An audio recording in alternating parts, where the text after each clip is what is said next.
Kita berkumpul kembali lagi. Hari ini hamba ingin menyampaikan pengalaman dari satu dari 7 gereja yang engkau firmankan di kitab Wahyu. Ajarilah kami apa artinya kehilangan kasih mula-mula, sehingga kami dapat mengerti apa yang engkau sampaikan di dalam firman ini. Terima kasih Tuhan Yesus, dalam namamu hamba berdoa. Amin. Saudara, kadang-kadang kita salah paham apa yang disebut kasih mula-mula yang hilang di Efesus. Apakah kasih mula-mula yang hilang kepada Tuhan? Oke, dalam topik ini kita akan mempelajari apa artinya itu. Saya akan mulai, saudara. Mari kita baca firman Tuhan terlebih dahulu dari Wahyu 2 ayat 1 sampai 7. Wahyu 2 ayat 1. Tuliskanlah kepada malaikat jemaat di Efesus, inilah firman dari Dia, yaitu Yesus, yang memegang ketujuh bintang itu di tangan kanannya dan berjalan di antara ketujuh kaki dian emas itu. Aku tahu segala pekerjaanmu, baik jeripayamu maupun ketekunanmu. Aku tahu bahwa engkau tidak sabar terhadap orang-orang jahat, bahwa engkau telah mencobai mereka yang menyebut dirinya rasul, tetapi sebenarnya tidak demikian, dan bahwa engkau telah mendapati mereka pendusta. Dan engkau tetap sabar dan menderita oleh karena namaku, dan engkau tidak mengenal lelah. Namun demikian aku mencela engkau, karena engkau telah meninggalkan kasihmu yang semula. Sebab itu ingatlah betapa dalamnya engkau telah jatuh. Bertobatlah dan lakukan lagi apa yang semula engkau lakukan.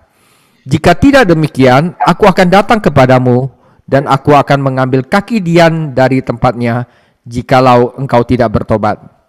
Tetapi ini yang ada padamu, yaitu engkau membenci segala perbuatan pengikut-pengikut Nikolaus yang juga aku benci. Siapa bertelinga hendaklah ia mendengarkan apa yang dikatakan Roh kepada jemaat-jemaat.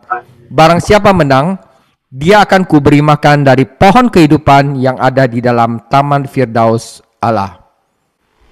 我们来读神的话呀，在启示录2章1到7节，你要写信给以弗所教会的使者说，那右手拿着7星，在7个金灯中间行走的说，我知道你的行为劳碌忍耐，也知道你不能容忍恶人，你也曾试验自称为使徒却不是使徒的，看出他们是假的来。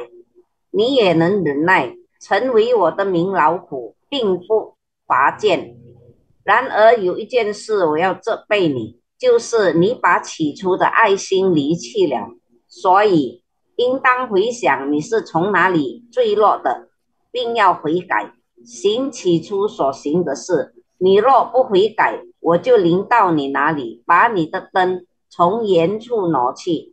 然而你还有一件可耻的事，就是你恨恶尼哥拉一党人的行为，这也是我所恨恶的。圣灵向众教会所说的话，凡有耳的就应当听。得胜的，我必将神乐园中生命树的果子赐给他吃。 Saudara, di sini yang saya tekankan sebelum saya mulai, bahwa orang di Efesus itu kasihnya kepada Tuhan itu tidak padam. Ya, kasih mula-mulanya itu tidak padam, kasih kepada Tuhan. Karena apa? Dia dikatakan segala ketekunanmu, engkau berjeri lelah, engkau tidak pernah merasa lelah. Berarti dia tidak hilang kasihnya kepada Tuhan. Jadi kasih mula-mula di sini apa sebenarnya? Oke, disinilah dimulai pelajaran dari 7 gereja pertama dari Efesus, dan pengajaran 7 gereja penting untuk kita introspeksi diri, apakah kita tetap berada di dalam jalurnya Tuhan. Oke saudara, ketika Rasul Yohanes menulis surat kepada gereja di Efesus, sebuah gereja yang mempunyai reputasi sebagai gereja yang sangat kuat, dia berkata kepada mereka, aku tahu perbuatanmu, jeripayamu, dan ketekunanmu demi namaku, dan tidak pernah merasa lelah. Yang menakjubkan dari kata-kata adalah bahwa kata-kata tersebut ditulis untuk orang-orang percaya kepada Yesus yang tinggal di salah satu kota yang paling canggih, paling berbudaya dan pagan di seluruh kekaisaran Romawi. Faktanya, kota ini adalah tempat di mana penganiayaan atas nama kaisar dilakukan terhadap orang-orang yang beriman kepada Yesus. Namun entah bagaimana, mereka bertahan, berjerih payah, dan tidak pernah merasa lelah. Apa yang membuat iman mereka memberi mereka kekuatan, gairah terhadap Yesus di situasi yang tidak terduga ini? 我们来读，当使徒约翰写信给以弗所的教会时，他对他们说：“我知道你们的行为，你们的劳苦，你们为我名的缘故所忍耐，并且永不疲倦。这些话的奇妙之处在于，他们是为生活在整个罗马帝国最复杂、最有文化、最异教的城市之一的耶稣信徒所写的。事实上，这座城市就是以皇帝的名义对信徒进行迫害的地方。然而，不知何故，他们坚持不懈，辛勤劳作，永不疲倦。在这种意想不到的情况下，他们的信仰是给了他们力量和对耶稣的热情吗？ Oke, saudara. Nah, kita harus tahu dulu Efesus itu adalah kota seperti apa. Efesus disebut sebagai Crown Jewel of Asia. Jadi bangsa Romawi menyebut tempat ini sebagai permata mahkota Asia kecil, tempat yang paling bersinar. Ya, itu dikenal dengan nama Efesus. Itu adalah kota yang luar biasa, terletak di pantai barat Turki, wilayah Asia kecil pada zaman Alkitab. Faktanya laut sangat dekat di sini. Awalnya pelabuhan itu sampai reruntuhan di bawah kami ini. Saat itu tempat itu tertimbun lumpur dan berjarak sekitar 4 mil. Saat ini tempat ini sudah tertimbun lumpur dan berjarak sekitar 4 mil. Itu adalah tempat yang sangat kaya, sangat indah dan sangat mempunyai kekuasaan. Sungguh menakjubkan bukan hanya keindahan artistiknya tetapi juga kekayaan dan kemewahannya. Di atas sana, di lereng rumah tempat tinggal orang-orang kaya, taman peristal dengan tiang-tiang megah, lukisan di dinding, air mengalir tepat di dalam rumah mereka. Bahkan satu rumah mempunyai permandian air panas dan dingin, dapur dan toilet di dalam satu ruangan. Dan hal-hal menakjubkan ada di sini pada masa itu di dalam Alkitab. Jadi di sebelah kanan itu ada gambar rumah-rumah orang kaya di zaman Efesus yang begitu indah, saudara. 这个以弗所就是称为小亚细亚，罗马人称这个地方为小亚细亚，皇冠上的明珠。它被称为以弗所，只是一座非凡的城市，位于土耳其西海岸。圣经时代的小亚细亚地区，事实上这里离海很近，最初港口到达了我们下面的废墟。如今，它已经移至距离大约4英里，那是一个拥有极大财富、美丽和潜力的地方。它令人惊叹的不仅是它的艺术之美，还有它的丰富和奢华。那里是有钱人住的房子的斜坡，住廊花园。有宏伟的柱子和墙上的画，房子里有水流，甚至有一间房子里面有冷热水浴室，还有厨房和厕所，以及当时圣经中令人惊奇的事情。Oke, jadi gambarannya adalah sebuah kota yang kaya di mana orang-orang sana sudah menikmati segala sesuatu yang luar biasa pada zaman Alkitab. Nah, saudara, saya akan perkenalkan satu yang namanya Dewi Artemis. Jadi ini adalah Dewi kesuburan di mana dia mempunyai banyak payudara ya. Payudara banyak, dianggap sebagai Dewi kesuburan. Nah, saat itu saudara, jantung kehidupan dan perekonomian kota ini adalah pemujaan terhadap Dewi Artemis yang di kanan ini. Artemis atau Diana adalah Dewi kesuburan. Sekarang jauh ke belakang dalam sejarah kuno pada tahun 600 sebelum Masehi atau lebih, sebuah kuil dibangun untuk Artemis tetapi dihancurkan kemudian dibangun kembali pada zaman Yunani, sehingga kuil itu menjadi salah satu dari 7 keajaiban dunia pada zaman itu, saudara. Awalnya terdapat kolam pantulan di depannya yang benar-benar spektakuler.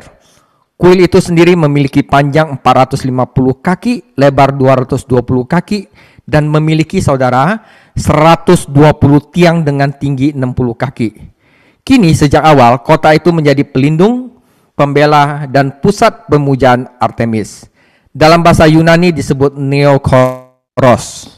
Artinya kota ini dengan kuratornya yaitu para pendetanya dan kuil Artemisnya bertanggung jawab atas kemurnian pemujaan Artemis di seluruh dunia. Jadi pusatnya, saudara.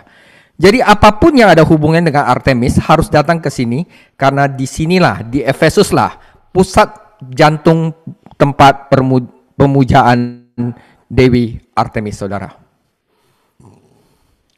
Artemis 是一个女神啊，他们所相信的。当时这座城市生活在经济的开心，是对女神 Artemis 的崇拜。Artemis 是生育女神，现在追溯到古代历史，公元前600年，大约如此。为 Artemis 建造了一座神庙，它在希腊时代被毁，后又重建，成为世界7大奇迹之一。原来前面有一个倒影池，乍是壮观。寺庙本是长450英尺，宽220英尺，拥有120多根高60英尺的柱子。现在从一开始，这座城市就是 Artemis 崇拜的保护者、捍卫者和中心。在希腊语中，它被称为 Neokoros， 这意味着这座城市及其祭司长和 Artemis 神庙对全世界 Artemis 崇拜的纯洁性负有责任，所以任何与 Artemis 有关的事情都必须来这里，因为这里就是 Artemis 神殿的中心，就是它的心脏。Oke, jadi ini ada Artemis. Kuilnya seperti ini, saudara. Salah satu dari 7 keajaiban dunia. Dan ini ada kolam pancurannya yang luar biasa. Nah, saudara, dan orang-orang awal menemukan sesuatu karena Artemis dianggap sangat berkuasa dan pelindung yang hebat terhadap kota ini dan kuilnya. Mereka dapat mendorong orang, saudara, untuk menyimpan uang mereka di kuil ini yang dijaga oleh pendeta-pendeta seperti bank. Dan mereka percaya karena bagaimanapun Artemis akan melindungi uang Anda. Dan mereka menemukan ketika sejumlah besar dana masuk, mereka dapat meminjamkan dana tersebut dengan bunga yang cukup besar dan menghasilkan uang dalam prosesnya.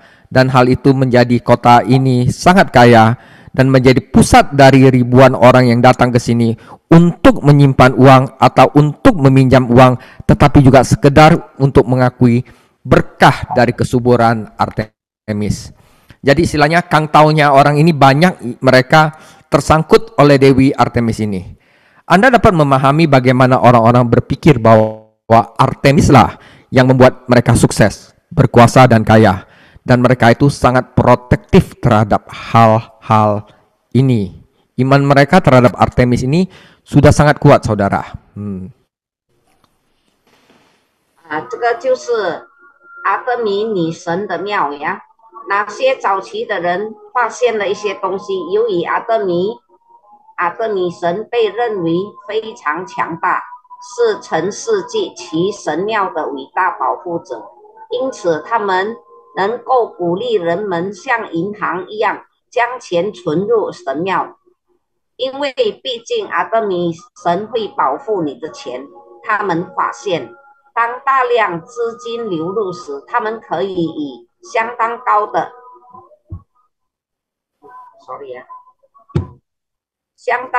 的利率将这些资金贷出。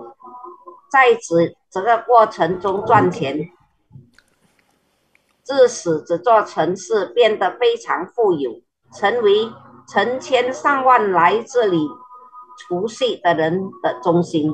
钱和借钱，但也只是为了承认阿德米的生意祝福。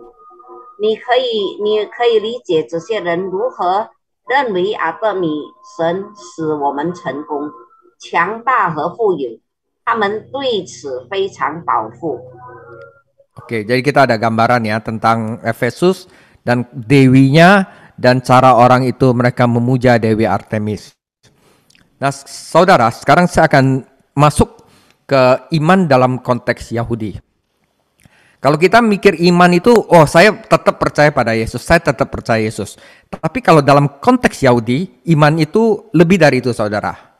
Saudara, Tuhan Yesus selalu dalam pelayanannya menekankan iman para pendengarnya. Imanmu telah menyelamatkanmu. Imanmu telah menyembuhkanmu, oke? Nah, saudara, iman dalam konteks Yahudi bukan hanya apa yang mereka ketahui atau mereka yakini di dalam hati mereka. Saudara, di dalam konteks Yahudi, iman juga memiliki sisi yang gigih, instan, dan selalu mengejar tanpa henti, tanpa lelah apa yang mereka yakini. Maka Yesus selalu berkata kepada wanita yang telah berusaha selama bertahun-tahun untuk menemukan kesembuhan dan berkata, kegigihanmu, keinginan kuatmu untuk terus maju, imanmu telah menyembuhkanmu. Atau wanita Kanaan yang telah membawa putrinya dan tidak menerima jawaban, tetapi terus mencari dan mengatakan, Yesus, tolong sembuhkan aku. Dia berkata dalam kegigihan Anda, keintensitas Anda, keengganan Anda untuk berhenti, itu yang membuat Anda maju. Itulah saudara, pengertian iman dalam konteks Yahudi. Ini kita harus ngerti dulu saudara. 现在我们要进入这个犹太人的信心。主耶稣始终在他的事工中，他的听众的信心，在犹太人的背景下，信仰不仅仅是他们内心所知道和相信的，但信仰也有自作强烈追求自己所信仰的一面。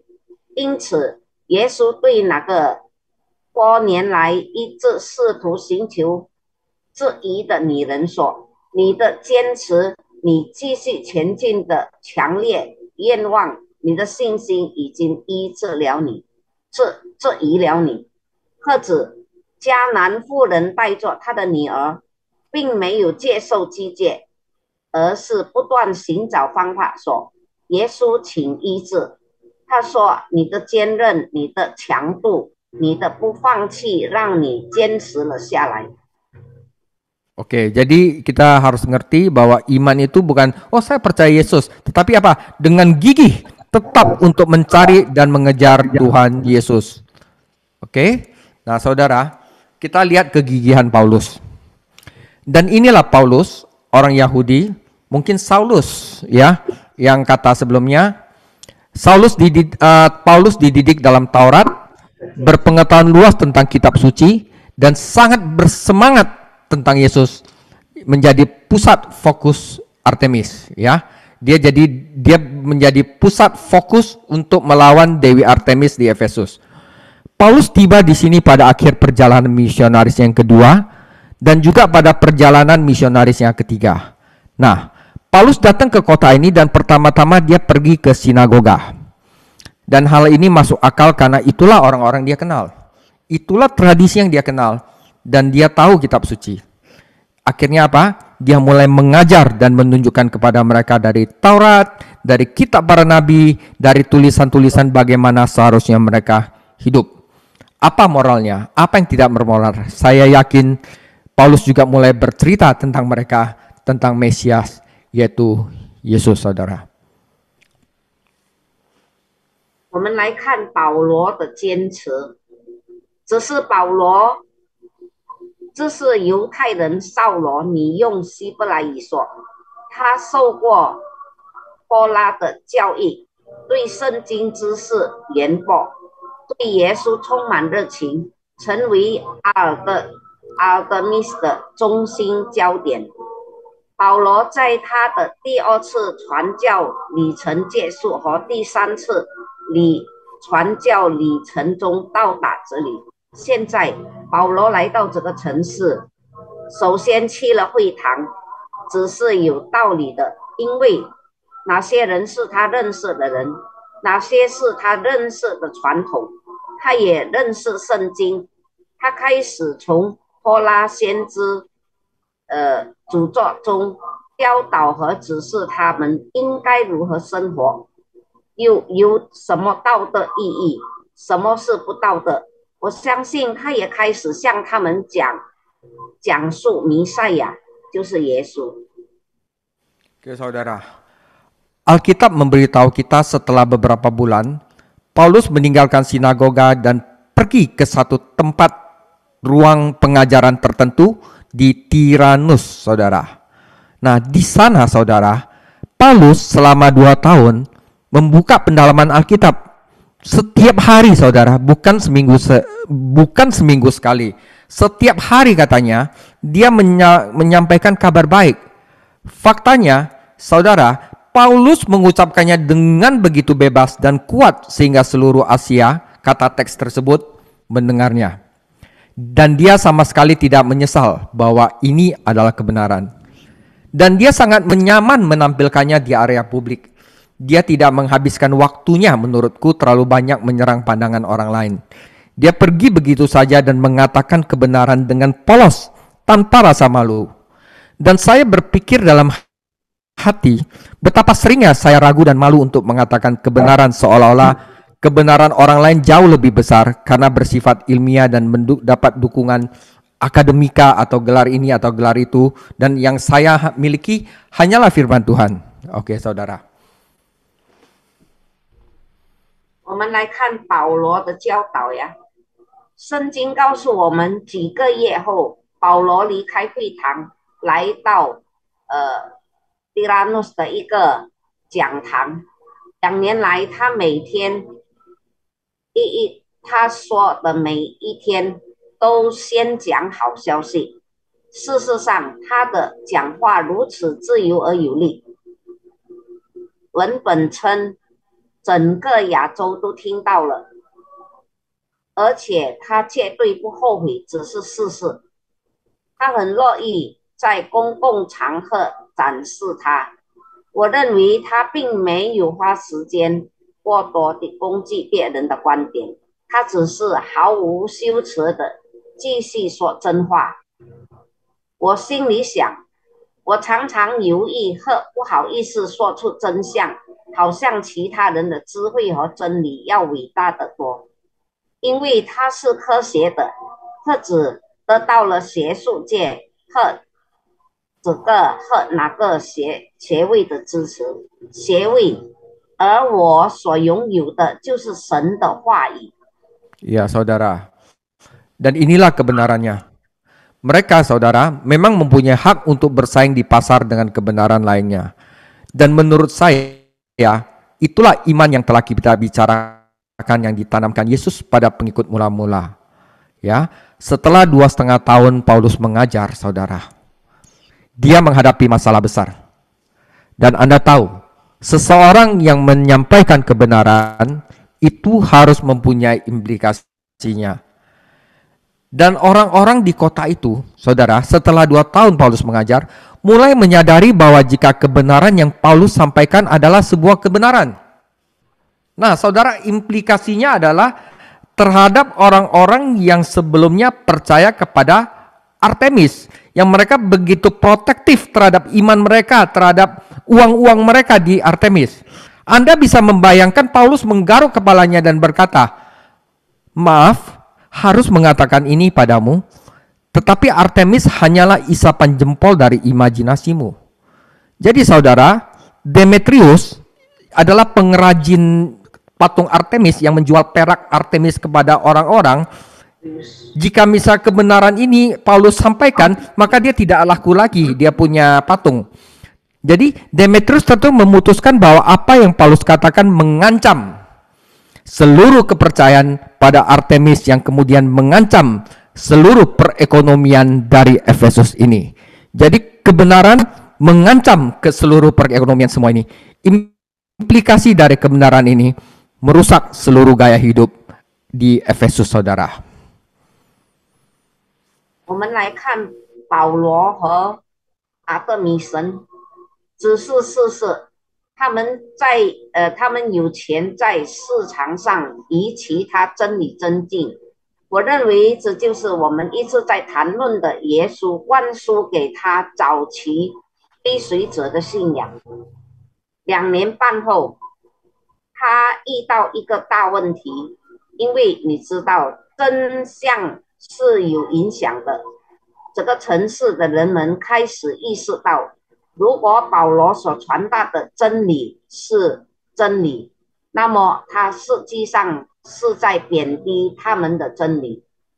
如果这就是神，耶稣就是弥赛亚，那么阿德米神又是谁呢？你可以想象保罗挠着头说：“我很抱歉，不得不告诉你这个，但阿德米只是你想象中的虚构。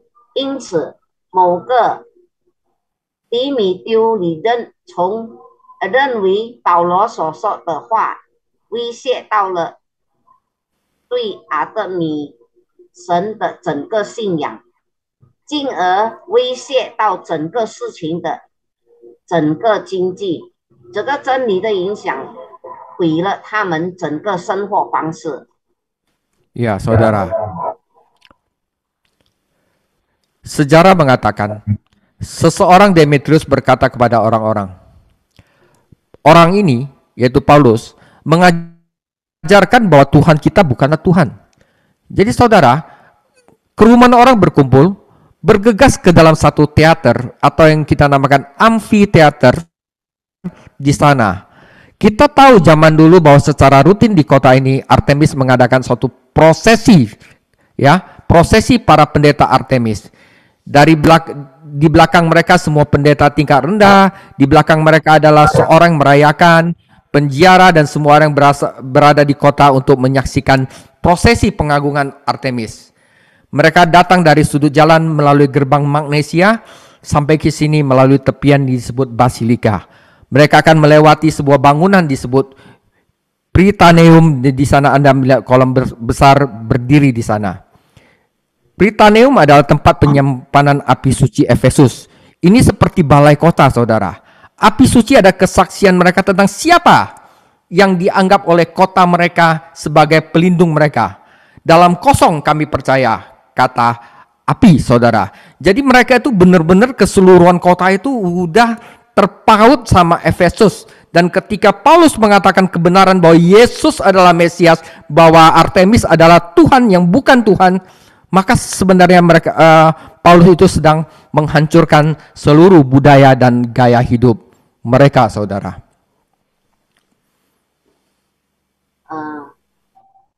这个 Demetrius 就是好像是迪米丢，书上说一个迪米丢对人们说，这个人教导我们的神不是神。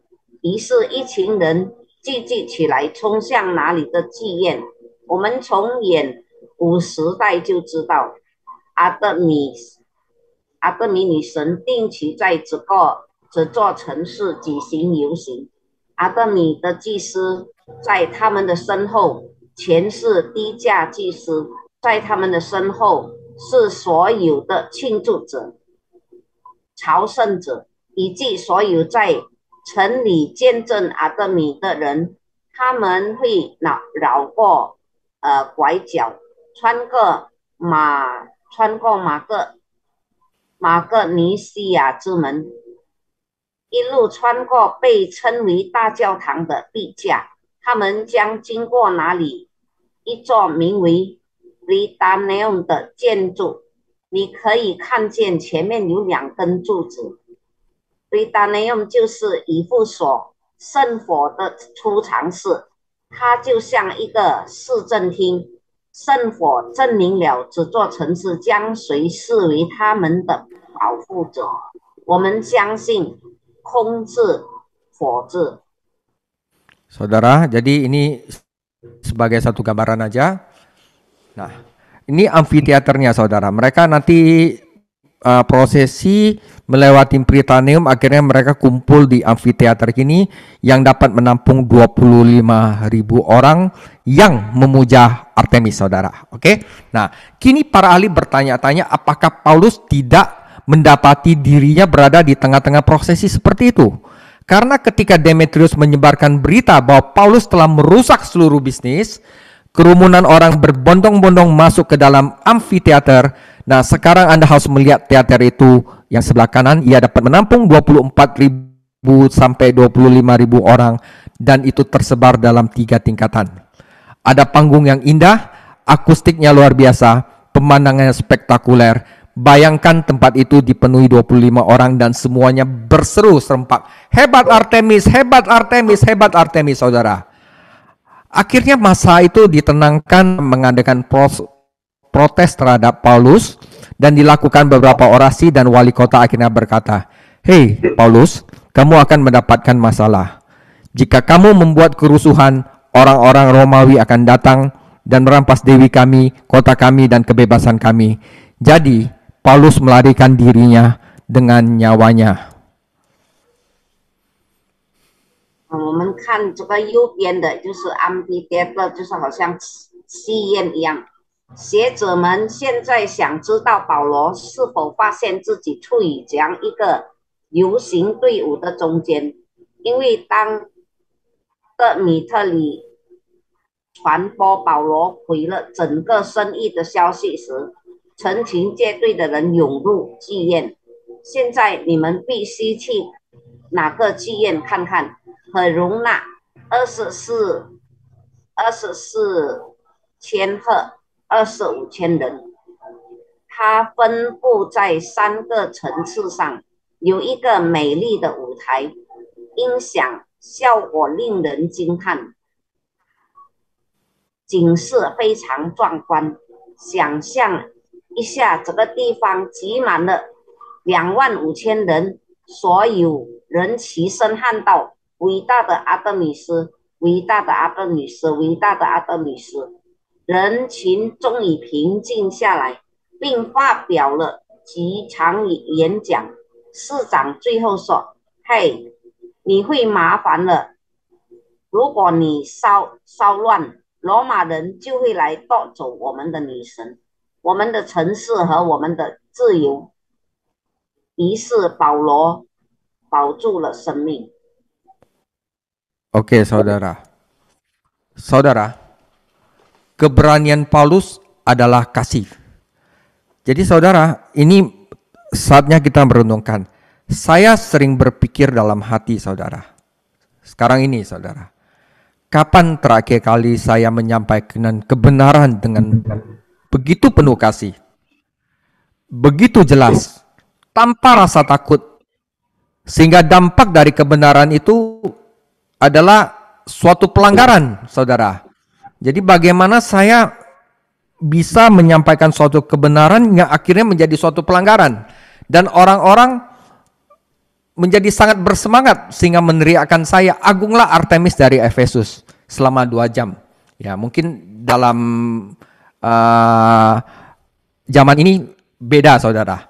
Dan saya bertanya-tanya, apakah saya memiliki intensitas, gairah, dan iman seperti Paulus, saudara? Semangat saya itu apakah seperti itu?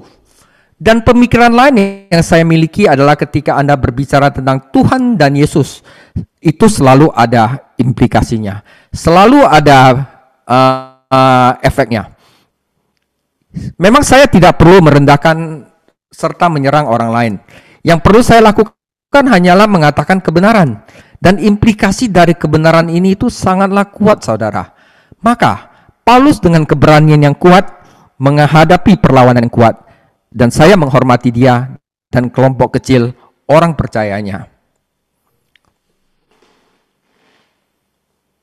我们看呀，保罗为什么他会这么勇敢？就是因为在他里面有爱。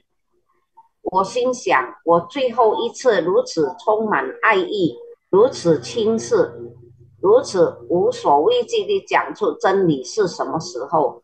真理的影响是如此令人冒犯，人们变得如此兴奋，以至于他们高喊：伟大的是以弗所的阿德米。2个小时，我想知道我是否有保罗那样的热情和信心。我的另一个想法是，当你谈论上帝和耶稣时，总会有一些暗示，没有必要贬低和攻击他人。你所需要做的就是说实话。这个真理的影响是强大的，于是保罗以巨大的勇气面对了强烈的阻力。我尊重他和他一小群的信徒。 Amin saudara. Nah saudara, kasih mula-mula. Dalam kitab Wahyu, kita kembali ke kitab Wahyu, Yohanes menulis, aku tahu perbuatanmu, aku tahu jerih lelahmu, aku tahu kerja kerasmu. Dalam kata Yunani berarti di sana kerja kerasmu yang terus menerus dan gigih. Kegigihanmu, ketekunanmu, begitulah dia menyebutnya. Dia berkata, kamu tekun dan menanggung kesulitan besar demi namaku, dan kamu tidak pernah mengenal lelah. Nah saudara, kita baru saja buka persekutuan, dan saya menginginkan hal itu bagi saya, bagi komunitas Kristen kita yang kita buat sekarang saudara di Mandengan. Bagi mereka yang mengikuti upaya yang tak kenal lelah untuk hidup yang penuh semangat dan intens bagi Yesus. Anda tahu bahwa saat kami menjelajahi tempat ini, kami bertanya kepada diri sendiri, dari manakah mereka mendapatkan keberanian dan semangat untuk datang ke Efesus? Orang biasa seperti kita dan dapat membuat perbedaan. Komunitas ini dipuji di dalam kitab Efesus karena mereka saling mengasihi. Dan menurut saya, bagian dari kegigihan mereka adalah rasa saling mencintai dan saling mendukung, saudara. Oke, jadi ngerti saudara ya. Kegigihan mereka, semangat mereka, itu akibat mereka saling mengasihi dan saling mendukung. 我们来看这个起初的爱呀，在约翰在启示录中写道：我知道你的行为，你的辛劳。希腊语的意思是哪里？即你持续不断的劳动，你的坚韧，你的毅力。他称之为，他说：你为了我的名坚持不懈，吃尽苦头，不知疲倦。我希望我自己，我们的基督徒时期那些闻闻不见地努力为耶稣而热情的强烈的生活的人，都能得到这样的结果。你知道，当我们探索这个地方时，我们问自己，他们从哪里获得勇气和热情来到这里？像我们这样的普通人，并做出了改变。这个群体在以弗所书中受到赞扬，因为他们彼此相爱。我认为他们的韧性部分来自于他们的相互关爱和支持。 Oke saudara, nah saling mengasihi saudara. Faktanya Yohanes memperingatkan mereka dalam bukunya, yaitu Wahyu, kamu telah melupakan cinta pertamamu, kasih mula-mula. Jika Anda melihat suratnya kepada orang-orang percaya di Asia Kecil dalam 1 Yohanes, ya, Anda dapat melihat bahwa kasih mula-mula tidak berarti siapa yang pertama-tama Anda cintai. Itu jelas Tuhan. Namun artinya jika Anda berada di dalam Tuhan, apakah ekspresi kasih yang pertama Anda lihat? Yaitu untuk saling mengasihi sesama pengikut Yesus. Dan teman-teman, saya pikir kita perlu diperingatkan. Saudara, dalam budaya yang kita tinggali, kita perlu hidup secara konsisten dan terbuka bagi Yesus. Oke? Jadi kita buka apa yang kita beritakan tentang Yesus. Namun, hal itu hanya akan terjadi jika kita yang beriman kepada Yesus peduli satu sama lain dan terhadap mereka, saudara. Dan saya khawatir bahwa kekristenan begitu terpecah belah dan kita menghabiskan begitu waktu untuk bertengkar satu sama lain mengenai isu-isu yang mungkin penting untuk saat ini, tetapi tidak menjadi masalah karena kita tidak akan mendapatkan dorongan dan hidup dengan penuh semangat bagi Yesus, saudara.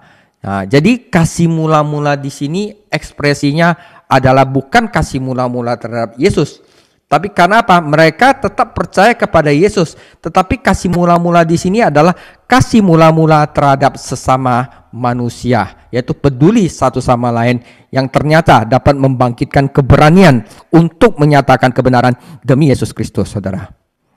Saya berarti salah tulis itu. Saudara, tidak ada yang tahu keseluruhan sejarah, ya, tetapi itu udah sangat kuno. Dan ketika saya berdiri di sana dan melihat hal itu di Efesus yang kini terbuka, saya tersadar bahwa di sebuah tempat kota yang makmur, kaya dan berkuasa, ada seseorang, sebuah keluarga, sebuah komunitas, entahlah, yang ingin orang lewat mengetahuinya dengan sebuah cara yang tenang. Siapakah penguasa segala Tuhan dan Raja segala Raja? Yesus, Sang Mesias, Anak Allah, Juru Selamat. Jadi saudara, bagaimana orang yang ingin lewat ingin mengetahui ya siapa komunitas yang kita bangun ini? Jika kita mempunyai gereja di Bandengan, saya ingin orang-orang yang di sana itu mengintip kita dan ingin mengetahui siapakah penguasa segala Tuhan, Raja segala Raja, Yesus Sang Mesias. Dari mana mereka mengetahuinya? Mereka mengetahuinya jika kita di situ saling mengasihi.